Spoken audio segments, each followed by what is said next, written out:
साहित्य निधि में सुनिए लेखक जयशंकर जी की लिखी हुई कहानी पहला प्रेम, जो उनकी कहानी संग्रह सर्दियों का नीला आकाश से ली गई है और जिसके प्रकाशक हैं राजकमल पेपरबैक्स।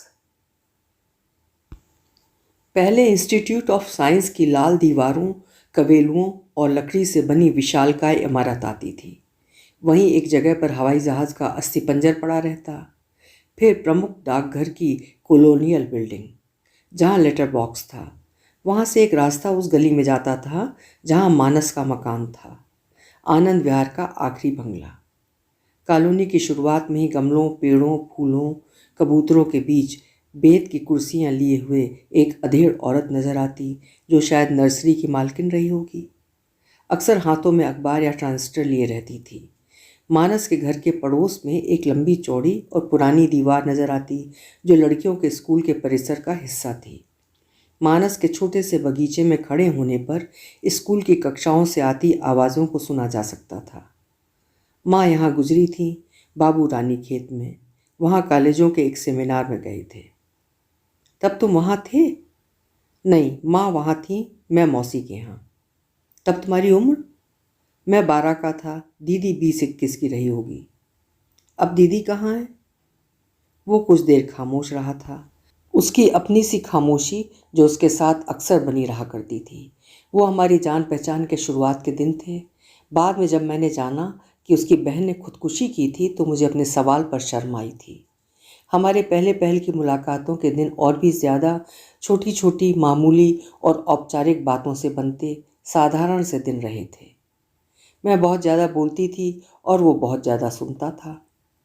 देवयानी, तुम बहुत ज़ोर ज़ोर से बोलती हो, माँ समझाती थी। मैं अपनी बात ठीक तरह से रखना चाहती हूँ, लेकिन लड़की की आवाज़ का तेज होना अच्छा नहीं माना जाता। ऐसा क्यों है? तुम इतने सवाल क्यों करती हो? तुम नहीं करती थी? नहीं। क्यों? फिर क्यों? मुझे तुम्हारे लिए डर लगता है। लेकिन बाबा मुझ पर कभी नाराज़ नहीं होते थे। वे अलग तरह के आदमी थे। तेरे बाबा ने ही मुझे शादी के बाद पढ़वाया था। कॉलेज में मेरी नौकरी से उनको ज़्यादा खुशी मिली थी। मुझे तैरना उन्होंने सिखाया, स्कूटर चलाना भी। मैं जब बीए फाइनल का इम्तहान दे रही थी तब बाबा की एक दोपहर में अचानक मृत्यु हो गई थी। उनके इस तरह जाने के बाद हम दोनों माँ बेटी के साथ उनकी किताबों, उनके हिंदुस्तानी क्लासिकल के रिकॉर्डों के साथ साथ उनके साथ बीते हमारे दिनों की यादें रहा करती थीं। हम दोनों अपनी फुर्सत की घड़ियों में कभी कभार उनकी धर्म, इतिहास और राजनीति से जुड़ी किताबों को पढ़ा करते थे। उस्ताद अमीर खान और निखिल बैनर्जी के रिकॉर्ड सुना करते थे। हमें फुर्सत कभी मिला करती थी। माँ कॉलेज में पोस्ट ग्रेजुएट छात्र छात्राओं को अंग्रेजी पढ़ाती थी और मैं एमएससी पढ़ रही थी। सप्ताह में 3 दिन यूनिवर्सिटी लाइब्रेरी में फ्रेंच सीखने जाती थी। माँ की किताबों में कुछ किताबें फ्रांसीसी चित्रकारों की कला और ज़िंदगी पर थीं। उन किताबों में ही मैंने वैन गॉग के कुछ असाधारण, विलक्षण और अद्भुत चित्रों को, उनके रंगों, आकारों और आकृतियों को शिद्दत से महसूस किया था। वैन गॉग के चित्रों का जीवन और जादू भी रहा होगा कि हम में फ्रांस के लेखकों, कवियों की किताबें पढ़ने का लगाव उतर आया था। मैं वहाँ के कवियों को अंग्रेज़ी में पढ़ती थी, उनके मराठी अनुवादों को देखा करती थी और तभी मेरे मन में फ्रेंच सीखने का ख्याल उतरा होगा। ये भी होता रहता है कि पूना से मेरी नानी कुछ दिनों के लिए हमारे यहाँ आ जाती। तब हमें शाम को उनके साथ कभी सैर के लिए किसी पार्क में, कभी किसी किताब के लिए पब्लिक लाइब्रेरी में या कभी दर्शन के लिए गणेश मंदिर में जाना पड़ता। नानी को पंडित के हाथों का बना खाना अच्छा नहीं लगता था। उन दिनों खाना मैं बनाती या माँ। इन दिनों में अपने कुत्ते को रोज़ नहलाना ज़रूरी हो जाता। नानी को कुत्तों से चिढ़ थी और उनके पालने वालों से भी।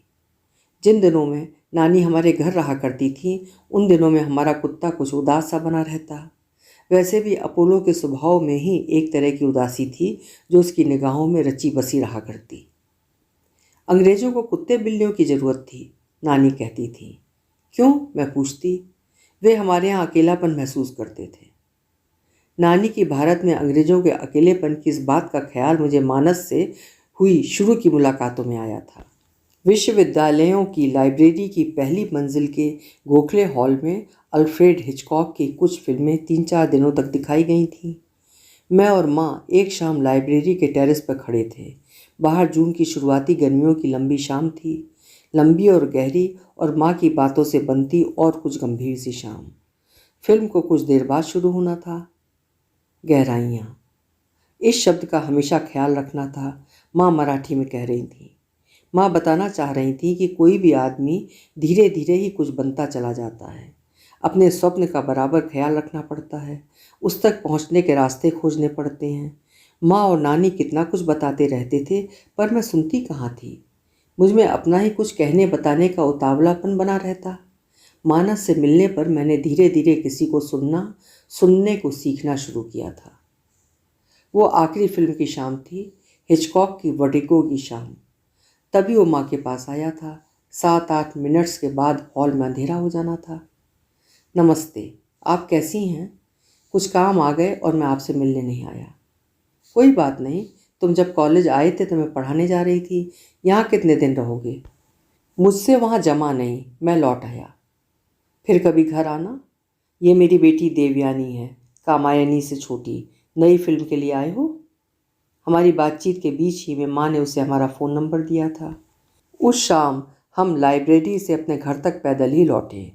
पाम रोड की सकरी सी सड़क के फुटपाथ पर माँ ने बताया था कि मानस के पिता उनके अंग्रेजी विभाग में रहे थे और एक सेमिनार के वक्त रानीखेत में मरे थे। उसकी माँ शास्त्रीय संगीत सीखती थीं और अब वे भी नहीं रही हैं। मानस की बचपन से ही संगीत में रुचि बनी और पिछले कुछ बरसों से वो बम्बई, पूना में फिल्मों में संगीत देने के लिए वहीं रह रहा था। क्या उसने संगीत सीखा है? हमारे कॉलेज की मैडम डिक्रूज से पियानो सीखा करता था। बहुत कम बोलता है, उदास सा बना रहता है। उसके पड़ोस में उसकी मौसी रहती थी। माँ ने उस शाम और भी कुछ कुछ बताया था, लेकिन मुझे उनका ये वाक्य याद रह गया था कि उदास सा बना रहता है। वे जून की गर्मियाँ थीं। दोपहर के वक्त समूचा शहर मृत सा, किसी कब्रिस्तान सा, निर्जीव चीज़ों से बने हुए किसी नगर सा जान पड़ता। ज़्यादातर लोग भयावह गर्मियों के कारण घर में ही बने रहते, बिस्तर पर ही पड़े रहते। पंखों और कूलरों की आवाज़ों के नीचे सारी आवाज़ें डूब सी जाती। मैं विक्टर ह्यूगो का उपन्यास पढ़ रही थी, वो भी बहुत धीरे धीरे, थोड़ा सा अंग्रेजी में और बहुत थोड़ा सा फ्रेंच में। उस दोपहर मैं फ्रिज से पानी की बोतल निकाल रही थी और हमारे फ़ोन की घंटी बज उठी। हेलो, मैं मानस बोल रहा हूँ, क्या आंटी से बात हो सकती है? वे सो रही हैं, उनको उठाती हूँ। सॉरी, उनको मत उठाइए, उनको बताना था कि आज शाम के 7 बजे मैं एक जगह पियानो बजा रहा हूँ। कहाँ? कैथोलिक क्लब में। आप लोगों के घर से नज़दीक पड़ता है। आप लोग आएंगे तो मुझे बहुत अच्छा लगेगा। माँ को डेंटिस्ट के पास जाना है। ठीक है, आपको डिस्टर्ब किया, माफ़ करना। 3 जून की उस शाम को गिरजे के पड़ोस में खड़े हुए कैथोलिक क्लब में माँ नहीं, मैं ही जा सकी थी। उसने पियानो पर कुछ पुरानी फिल्मों की धुनें और मोत्सार्ट नाम के लोकप्रिय संगीतकार की एक रचना सुनाई थी। उस शाम मोत्सार्ट को सुनते हुए मैंने पहली बार महसूस किया था कि संगीत किसी को कितना ज़्यादा, कितना घना एकांत दे सकता है। क्लब की कुर्सियों पर मुश्किल से 15-16 लोग रहे होंगे। उनमें से कुछ कभी हमारे कॉलेज में रही म्यूज़िक टीचर मैडम डिक्रूज के छात्र थे। उनकी मोत्सार्ट, बेथोवन और बाक के संगीत से पहचान थी। कंसर्ट के बाद कोका कोला पीते हुए वे अपनी अपनी बातें रख रहे थे। मैं कार्यक्रम के बाद भी वहाँ रुकी रही। मुझे वहाँ से माँ को लेने डेंटिस्ट के पास जाना था। वो मुझे कुछ दूर तक छोड़ने के लिए आया था। मैंने क्लब की इमारत के गलियारों में बताया था कि इस तरह का संगीत मैंने पहली बार सुना है। उसने कहा था कि वो भी थोड़ा सा ही कुछ जान पाया है। कभी हमारे घर आना। मैं माउंट कार्मेल के पड़ोस में रहता हूँ, आनंद विहार में। आप दोनों के ही कॉलेज के रास्ते में। आने के लिए शुक्रिया। आंटी आ पाती तो मुझे और अच्छा लगता। माँ बताती थी कि आंटी वेस्टर्न क्लासिकल सुना करती थी। मैं जब बहुत छोटी थी तब हमारे घर में HMV का ग्रामोफोन था। सलील चौधरी, गीता दत्त, मेहंदी हसन और विधोवन के कुछ रिकॉर्ड्स भी। कभी कभार माँ बाबा मुझे मैडम डिक्रूज के घर ले जाते, जहाँ पियानो, वायलिन आदि से बनी धुनों के रिकॉर्ड्स बजते रहते। मैं उस शाम को मोत्सार्ट को सुनने के अपने अनुभव को बता रही थी कि मैंने कहा था, अपना ग्रामोफोन ठीक नहीं होगा, तुम चाहो तो मिस बुहारीवाला के घर जा सकती हो।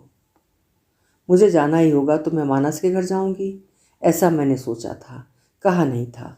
पर मोत्सार्ट, संगीत, उदासी भरी हुई मैडम डिक्रूज के घर मिस बुहारीवाला का जिक्र मुझे इस ख्याल तक ले गया था कि मैं मानस के चेहरे पर छाई रहती जिस उदासी का जिक्र कर रही थी उसका रिश्ता कहीं उस संगीत से तो नहीं है जिसे वो सुनता रहता है, जिसे थोड़ा बहुत बजा पाना उसने सीख लिया है।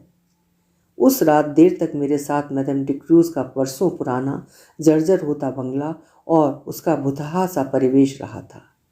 बंगले के आसपास झाड़ियाँ थीं, बहता हुआ नाला, चारों तरफ खड़े हुए पेड़, उजाले से ज़्यादा अंधेरे का प्रदेश, कोई ऐसी अंधेरी जगह जहाँ शैतान छिपकर बैठता होगा। अगर शैतान नहीं तो मृत्यु, जो अपने शिकार की प्रतीक्षा करती रहती होगी। 25-26 बरस के उस उदास आदमी को जानने की जिज्ञासा मुझे एक शाम मानस के घर की दहलीज तक ले गई। माउंट कार्मेल स्कूल के पड़ोस की गली के दूसरे सिरे पर उसका मकान था, पीले रंग से पुता हुआ, पुराना, 2 पेड़ों से घिरा हुआ, एक जामुन का और दूसरा शायद सेमल का। पहले कमरे की एक ही दीवार पर उसके माता पिता की आयताकार तस्वीर टंगी थी, बाकी दीवारें नंगी। मैं कभी इस आदमी को दीवारों पर टांगने के लिए कुछ चित्र देना चाहूँगी, मैंने मन में सोचा था। आप? दरवाज़ा खोलते हुए चौंका था। स्कूल की वार्डन से काम था, याद आया कि आप भी यहीं रहते हैं। मैंने झूठ बोला था। शुक्रिया, कमरा ठीक ठाक नहीं है, पिछले दिनों मैं कंसर्ट के लिए प्रैक्टिस करता रहा था और मैं कुछ अपने कॉलेज का। उसी वक्त हम रेडियो पर न्यूज़ सुन लेते या सुबह आए अखबार को इधर उधर देख लेते। पिता की राजनीति और राजनीतिक वातावरण में दिलचस्पी रहती आई थी। उनके रहने पर शाम के उसी वक्त में देश विदेश की राजनीति पर, इधर उधर हो रहे चुनावों पर, सत्ता पलटने और सत्ता संभालने की घटनाओं पर बातें बहसें हुआ करती थीं। वे गए और उनके साथ बहसों का वो दिलचस्प सिलसिला भी चला गया। धर्म, राजनीति, इतिहास और सभ्यताओं से जुड़ी बहसों बातचीतों की उन शामों में ही मैंने अनुराग को जानना शुरू किया था। उस शाम को हम अनुराग के बारे में नहीं, मानस के बारे में बातें कर रहे थे। किसी शाम को उसे घर बुलाना, माँ ने कहा। मैंने कह दिया है। क्या वो आएगा? क्या पता, मुझे छोड़ने के लिए दूर तक आया था। बातचीत से भी लगा कि उसे दूसरों के जीवन में दिलचस्पी है। इसके माता पिता बहुत प्रतिभाशाली थे। इसकी बड़ी बहन ने छत से कूदकर अपनी जान दे दी। बाद में वे दोनों पहले जैसे नहीं रहे। इसकी माँ ने गाना ही छोड़ दिया। इसके पिता ज़्यादा शराब पीने लगे। कुछ कुछ लोगों को कितना ज़्यादा सहना पड़ता है। तुमने मानस को पियानो बजाते सुना है? बहुत पहले, मैडम डिक्रूज कॉलेज से रिटायर हो रही थी। उनकी फेयरवेल पार्टी में इसने भी बजाया था। तब कैसा था? तब इसने सीखना शुरू ही किया था। मैडम डिक्रूज इसके म्यूज़िक के लिए पैशन की बहुत तारीफ़ करती थी। उसमें किसी को सुनने की ज़बरदस्त क्षमता है। ऐसा होना चाहिए। क्यों? इससे गंभीरता और गहराई बढ़ती है। आप कुछ ज़्यादा जिम्मेवार हो सकते हैं। मैंने अनुराग को कभी भी इस तरह किसी को सुनते हुए नहीं देखा है। सबका अपना स्वभाव होता है। मानस बचपन से ऐसा रहा होगा। छोटा था तब अपने पिता के साथ कभी कभार कॉलेज में आता था। इसके पिता अपना पीरियड लेते रहते और ये स्टाफ रूम में नहीं, शीशम के पेड़ के नीचे की बेंच पर अकेला बैठा रहता था। इसके पिता कैसे थे? बहुत ज़्यादा बातूनी, लेकिन जब लड़की चली गई तो उनका बोलना बतियाना भी चला गया। और उसकी माँ? ये माँ पर गया है। वो बहुत ज़्यादा शांत और खामोश रहा करती थी। गाती बहुत अच्छा थी, क्लासिकल संगीत सीखती भी थी। मैं सोचती रहती हूँ कि आदमी के साथ ये सब क्यों होता है। कैसे होता है कि एक शाम वो किसी के साथ अपना थोड़ा सा वक्त गुजारता है और फिर बार बार कई बार उस आदमी का ख्याल सताने लगता है। मेरे साथ यही हुआ था। उस शाम के बाद मैं मानस को याद करने लगी थी। मेरा इस बात पर बार बार ध्यान जाता रहा कि मुझे मानस के घर की पीली, पुरानी और नंगी दीवारों पर कौन से चित्र, किसके चित्र टंगवाने चाहिए। मेरे मन में उसके कुर्ते के फटे हुए हिस्से का भी ख्याल आया और उसके किचन में रखे गए फ्रिज पर जमी धूल का भी। रसोई घर की खिड़की पर जाले थे। खिड़की पर जाली पुरानी हो गई थी। उसका ताना बाना बिखर सा गया था। अब मैं अक्सर लाइब्रेरी का बहाना बनाकर माउंट कार्मेल के पड़ोस के उसके घर में जाने लगी थी।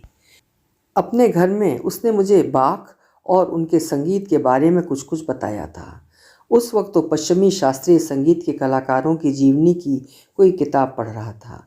कभी मेरे पास वक्त होता और उसका मन होता, वो मुझे पियानो पर कुछ सुनाता भी था। वो अपने स्टूल पर बैठा रहता और मैं उसे बजाते हुए देखती रहती। मेरा ध्यान कभी उसकी सांवली उंगलियों पर तो कभी उसके चेहरे के उतार चढ़ाव पर ठहर जाता। उसी शाम को मैंने उसे अनुराग के बारे में, अनुराग से अपने 2-3 वर्षों के रिश्तों को लेकर, इन दिनों में उस रिश्ते में आती दूरियों, दरारों को लेकर थोड़ा बहुत बताया था। मैं अनुराग से हुए अपने पहले प्रेम के दिनों में जिस तरह के प्रेम की प्रतीक्षा करती रहती थी, वैसा प्रेम अब मानस के साथ के समय में मेरे पास लौटता नजर आ रहा था।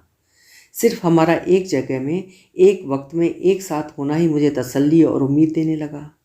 मामूली बातें, छोटी मोटी रोज़मर्रा की घटनाएं, छोटी बातचीत में कुछ आत्मीय आयाम, कुछ आत्मीयता आकार लेने लगी थी। आकाश की तरफ देखना, पेड़ परिंदों की उपस्थिति महसूस करना, तारों को गिनना, हवाओं का चलना, कहीं किसी घर से आती आवाज़ें या हंसी मेरे पास एक किस्म की तसल्ली को लाने लगी। ये सब अनुराग के साथ नहीं हुआ था। मैं अनुराग के साथ 3 वर्षों से म्यूज़ियम, चिड़ियाघर, पार्क, रेस्तरां और लाइब्रेरी जाती रही थी। 3-4 बार मैं उसके घर भी गई, जहाँ उस वक्त वो अकेला ही था। जितनी बार मैं उसके घर गई, उतनी ही बार उसने मेरी देह को सहलाना चाहा था, मुझे छूना और चूमना चाहा था। मैंने कभी माँ को अपने अनुराग के घर में वक्त बिताने की बात नहीं बताई। वो मेरा रहस्य था, लेकिन मैं मानस के सामने अपने रहस्य को खोलने में थोड़ा सा भी हिचकिचाई नहीं थी। 15-20 मुलाकातों में हमारे बीच अत्यंत सहज संवाद होने लगा था। देवी, तुमने टेलीफोन और बिजली के बिल्स नहीं भरे? माँ ने कुछ शिकायत के स्वर में कहा था। आज जाऊंगी, सुबह से इतनी धूप हो जाती है। लेकिन तुम लाइब्रेरी तो जा रही हो। माँ का नाराज होना स्वाभाविक ही था। विक्टर ह्यूगो का उपन्यास वहीं छूट गया था जहाँ दोपहर के वक्त मानस का फोन आया था। कितने ही दिनों से बगीचे के गमलों में माँ ही पानी डाल रही थी। अखबार खुले ही नहीं थे। गणित के किसी सवाल को हल किए हुए महीना होने को आ रहा था। फ्रेंच की पढ़ाई बंद थी और अक्सर ही दूध उबल कर गिरने लगा था। ये सब कुछ माँ की नज़र में रहता ही होगा।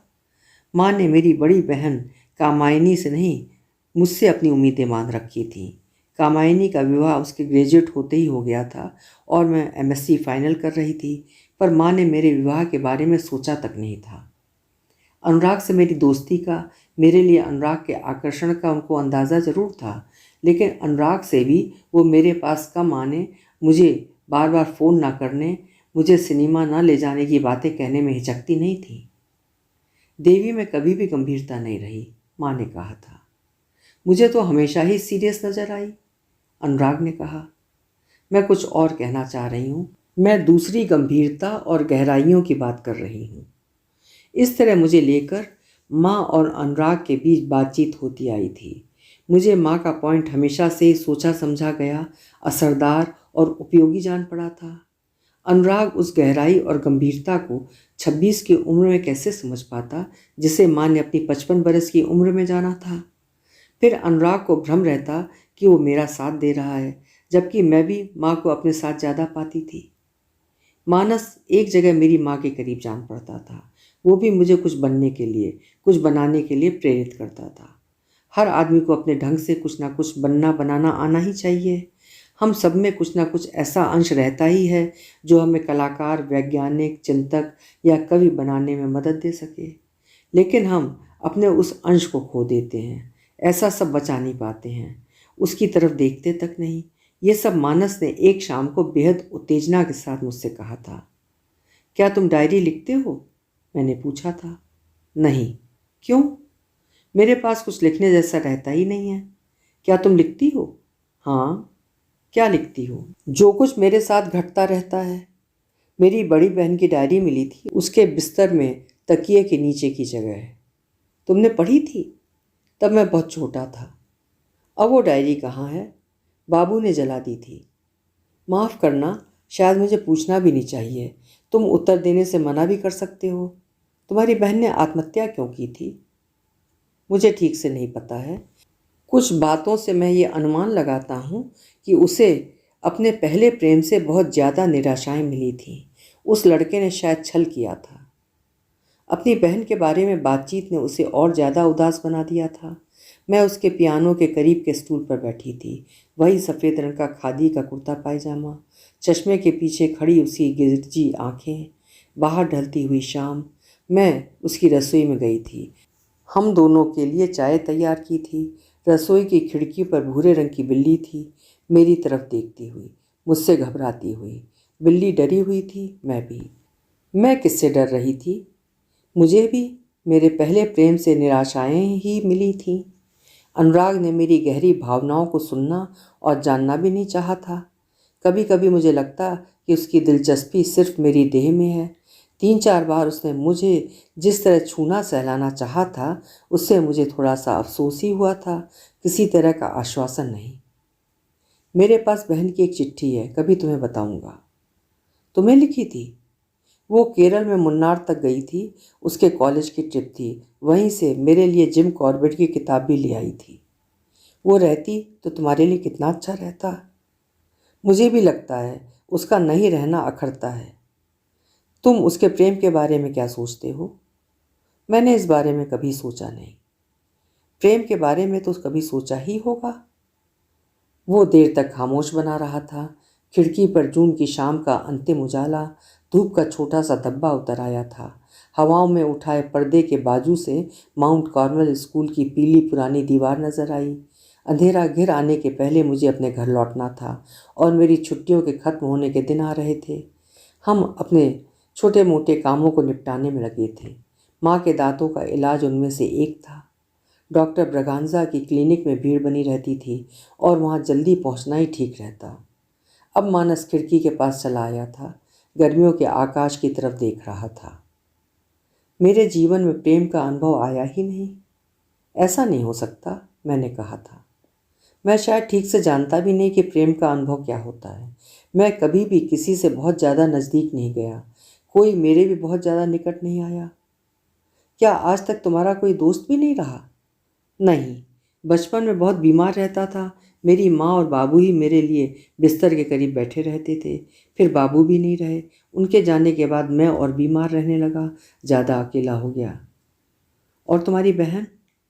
वो मुझसे 12 बरस बड़ी थी।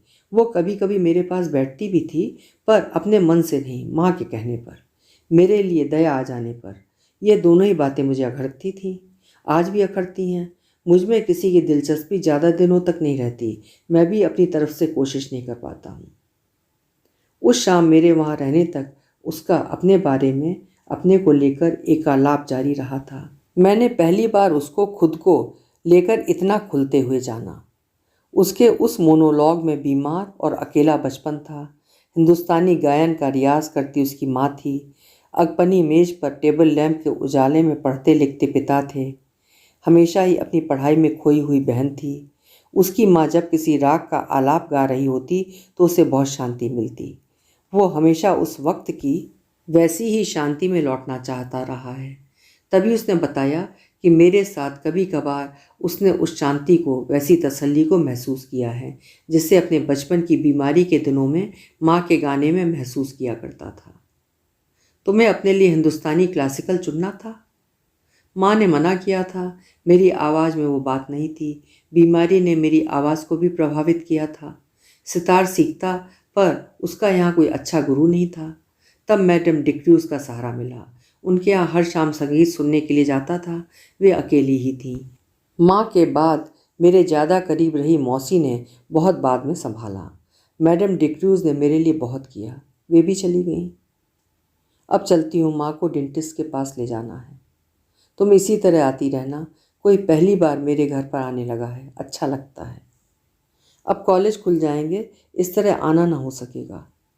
मैं तुम्हारे घर आने लगूंगा, आंटी को बुरा नहीं लगना चाहिए। मैंने उनकी एक कहानी पढ़ी थी जिसमें। ये बोलते बोलते रुक गया था। माँ को सिर्फ मेरी पढ़ाई की चिंता रहती है। उसने कभी भी मुझे मिलने जुलने से नहीं रोका है। मैं भी आंटी को थोड़ा सा जानता ही हूँ। बम्बई जाने के पहले मैंने उनकी कहानियों की हिंदी में आई किताब पढ़ी थी। उनको अपनी कहानियों के हिंदी में आए अनुवाद पसंद नहीं रहे। हिंदी में उनकी एक कहानी का अनुवाद पहला प्यार शीर्षक से छपा था। मुझे वो कहानी मराठी में भी अच्छी नहीं लगी थी। क्यों? बहुत ज़्यादा सेंटिमेंटल बन गई है। माँ शायद प्रेम को डिफाइन करने में उलझ गई होंगी। तुमने उनसे कहा था? कभी कहूँगी भी नहीं। मेरी बड़ी बहन का कहना है उसमें माँ बाप का ही जीवन है, उनके शुरुआत के दिनों की ज़िंदगी। उस शाम मुझे छोड़ने के लिए वो मीठा नीम की दरगाह तक आ गया था। वैसे वो मुझे आकाशवाणी चौक तक छोड़ देता और वहीं से कस्तूरबा लाइब्रेरी की तरफ बढ़ जाता था। दरगाह के आसपास संदल के दिनों की रौनक थी। रोशनी, आवाज़ें, इत्र, अगरबत्ती और फूलों की सुगंध। शाम ढलने को ही थी। क्या अब आंटी अपनी कहानियों को तुम्हें रोज छपने से पहले दिखाती हैं? नहीं, इधर उन्होंने शायद कुछ लिखा भी नहीं। सोचती हैं एक लेखक के रूप में उनका जीवन निष्फल ही रह गया। वो कुछ भी बेहतर नहीं कर पाई। मुझे कभी उनकी पहला प्यार कहानी पढ़ने को देना। वो उनकी बहुत ज़्यादा पुरानी कहानी है। शायद उसका अनुवाद धर्मयुग में छपा था। कोशिश करना, मैं भी लाइब्रेरी में देखूंगा। तुम्हें वही कहानी क्यों पढ़नी है? मैंने ऐसे अनुभवों पर कुछ भी गंभीर नहीं पढ़ा। प्रेम को लेकर बम्बैया फिल्में ही देखी हैं। लेकिन माँ की वो कहानी पढ़ने वालों को उदास कर देती है। हालांकि उस कहानी में कोई विचार नहीं है। वही दरगाह के सामने की सदी की शुरुआत के एक स्मारक के सामने खड़े खड़े मैंने उसे माँ की उस कहानी के बारे में थोड़ा बहुत बताया था। वो शायद प्रेम की गहरी भावनाओं के मंद पड़ जाने, पहले प्यार की बेचैनियों, आवेग और एहसासों के कमज़ोर पड़ जाने की कहानी थी। और उसके पात्र और परिवेश इतने जाने पहचाने से थे कि लोग कहानी को सुनते हुए अच्छा ही महसूस करते होंगे। प्रेम की सुलगती आग का धीरे धीरे राख में बदलते जाना, शुरू के दिनों के कच्चे और अधपके प्रेम की धुंध से बाहर निकलना, ये इधर के मेरे भी अनुभव रहे हैं। और शायद इसीलिए भी मैंने माँ की कहानी के बारे में कुछ बेहतर ढंग से ही बताया था। उसने एक शब्द भी नहीं कहा था। बस एक बार, और पहली बार मैंने उसके हाथ को अपने कंधे पर महसूस किया था। मुझे लगा कि उसके मुझे छूने में और अनुराग के छूने में अंतर था। मानस मुझे संभालना चाह रहा था। उसके छूने ने मेरे भीतर विश्वास जगाया था, आत्मविश्वास भी। वो छूना भी था और संभालना भी। वो जून के आखिरी दिनों की शाम थी। कॉलेज की छुट्टियां खत्म हो चली थीं। मेरे घर के सामने के मैदान में लैंप पोस्ट के उजाले में कुछ बच्चे शतरंज खेलते हुए बैठे थे। मन में आया कि किसी बोर्ड के सामने बैठ जाऊं, अपने मोहल्ले के उन बच्चों के साथ और बीच में खेलने लगूं। मैं माँ को घर के गेट पर खड़े हुए देख रही थी। अपने घर की तरफ बढ़ती पगडंडी पर मैंने सोचा था कि मैं अपने बचपन से कितना दूर निकल आई हूँ। जून की इस शाम में मैं खुद को अपने पहले प्रेम से कितना दूर महसूस कर रही हूँ। मुझे लगा कि मैं पगडंडी नहीं, एक प्रेम से दूसरे प्रेम के बीच की दूरी को पार कर रही हूँ। मेरी निगाहों में पेड़ पर थमा हुआ शाम का उजाला आया और उसके साथ लौटी एक उजली सी उम्मीद जो न जाने अब तक कहाँ खड़ी थी। अपनी रसोई में चाय बनाते हुए मुझे मानस की रसोई की खिड़की पर बैठी भूरी बिल्ली का ख्याल आया। शायद वो बिल्ली गर्भवती रही होगी। मैं किचन में खड़े हुए बिल्ली के आने वाले दिनों के बारे में सोच रही थी, अपने आने वाले दिनों का अनुमान लगा रही थी। चाय पीने के लिए हम डाइनिंग टेबल पर बैठे थे। मानस को आपकी कहानी पढ़नी है। क्यों? पता नहीं, हिंदी में पढ़ना चाहता है। कौन सी कहानी? पहला प्रेम। अपनी कहानी का शीर्षक सुनकर माँ खिड़की के बाहर देखने लगी थी। वहाँ पेड़ को घेरता अंधेरा था और जून के आखिरी दिनों की रात की शुरुआत। माँ शायद कहीं और चली गई थी। मैं अपनी कुर्सी से उठ गई। मुझे टेरेस पर सूखते कपड़ों को उठाना था। मुझे अपने कुत्ते को खोलकर सैर के लिए ले जाना था। मुझे अपनी डायरी में कुछ दर्ज करना था। मुझे खाना भी बनाना था। मैं अपने घर की सीढ़ियों पर चढ़ रही थी। मैं धीरे धीरे अपनी 24 की उम्र को पार कर रही थी। अपने पहले प्रेम से दूर जा रही थी। जून के आसपास में तारों को निकलना था। जून के आकाश में चंद्रमा को लौटना था। मैं जब सीढ़ियों से कपड़े लिए उतर रही थी तब माँ बरसों पुराना, भूला बिसरा, आधा अधूरा कोई फिल्मी गाना गुनगुना रही थी। प्यार के दिनों की बेचैनियों से जुड़ा कोई गीत जिसे बरसों पहले लता मंगेशकर ने गाया था और बरसों बाद भी हम उसे सुनते हुए सुखी हो रहे थे, उदास हो रहे थे। मैंने सोचा कि माँ से कहूँ कि उस गाने को अच्छी तरह मुझे सुनाएं। फिर न जाने क्या सोचकर मुझे लगा कि माँ को कुछ देर अकेले ही रहने देना चाहिए। मैं अपने टेरेस पर लौट आई। आकाश में इक्के दुक्के तारे उभर आए थे। धीरे धीरे चांद उठ रहा था। धीरे धीरे आसमान जग रहा था। अभी आप सुन रहे थे जयशंकर जी की लिखी हुई कहानी पहला प्रेम।